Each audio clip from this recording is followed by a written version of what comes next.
As Western nations rush to evacuate people from Afghanistan with less than a week until foreign troops leave, U.S. Secretary of State Antony Blinken said on Wednesday there are still about 1,500 U.S. citizens in the country, and the government is working to either contact them or has already given them instructions on how to get to Kabul airports. Over the past 24 hours, we've been in direct contact with approximately 500 additional Americans and provided specific instructions on how to get to the airport safely.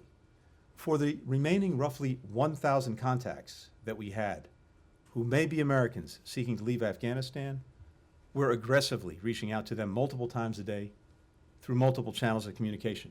Blinken said at a news conference that Washington has so far evacuated 4,500 U.S. citizens and their families, as President Joe Biden's deadline of August 31st to withdraw U.S. troops is fast approaching.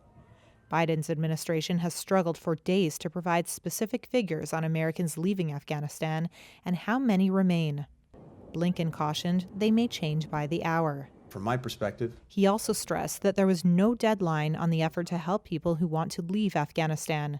We will use every diplomatic, economic assistance tool at our disposal, working hand in hand with the international community. First and foremost, to ensure that those who want to leave Afghanistan after the 31st are able to do so. In the 10 days since the Taliban swept into Kabul, the United States and its allies have mounted one of the biggest air evacuations ever. The U.S. military says planes are taking off the equivalent of every 39 minutes.